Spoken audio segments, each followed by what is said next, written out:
आज सवाल करते हैं किसी समबाहुभुज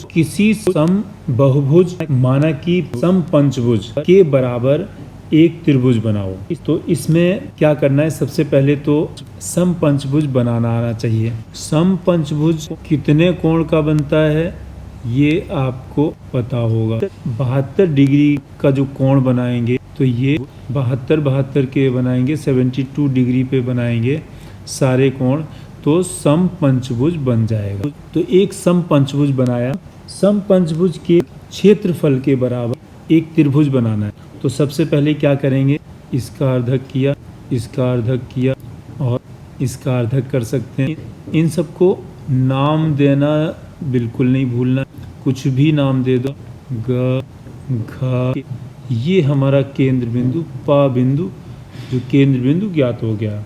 अब समपंचभुज के क्षेत्रफल के बराबर त्रिभुज बना, तो हमें क्या करना है, गाघा रेखा 2 गुना और 2 इधर, मतलब 1 और इधर भी, और पा 2 से मिला, पा को इधर भी 2 से मिला दिया।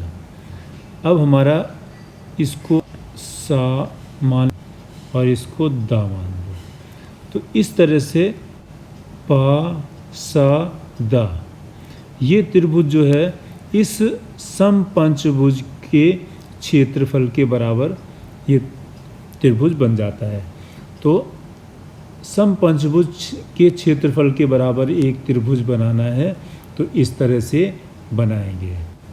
अब नेक्स्ट सवाल आता है, किसी विषम बहुभुज के बराबर क्षेत्रफल में एक त्रिभुज की रचना करो।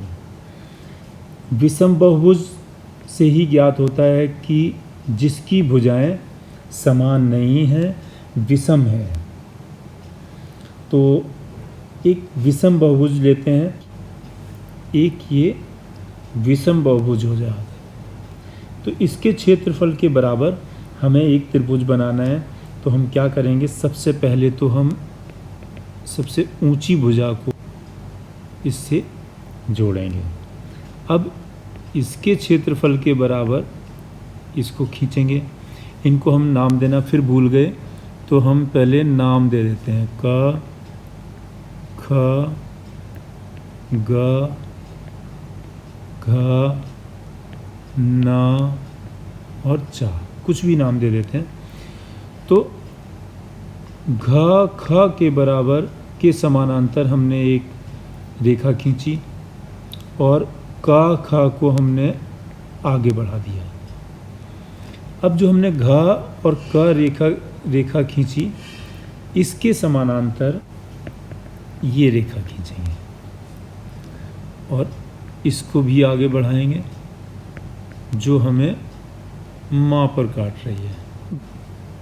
अब घ और चा को एक रेखा खींचेंगे, जो इनको चलो एक दिखा देते हैं, इनको 2 दिखा दिया और इनको 3 दिखा दिया है, ताकि हमें पता चले कि कौन सी रेखा किसके समानांतर है। अब घ चा रेखा के समानांतर हमने न बिंदु से एक रेखा खींची, इसको भी हम 3 लाइनों से दिखा देते हैं, और क चा की रेखा को हम आगे बढ़ा देते हैं, तो हमें एक ल बिंदु ज्ञात हुआ। इस तरह से हमें सारी रेखाएं ज्ञात हो गई और हमें एक आधार ज्ञात हुआ, माँ से लेके और ये बिंदु, इसको नाम देना भूल गया, इसको स मान लेते हैं, स, और ये हमारा माँ हो जाता है।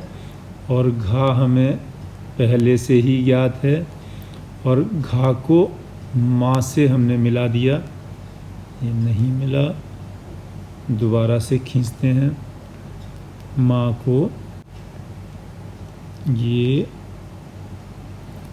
घा और सा को मिला दिया, घा माँ को मिला दिया और माँ सा को मिला दिया।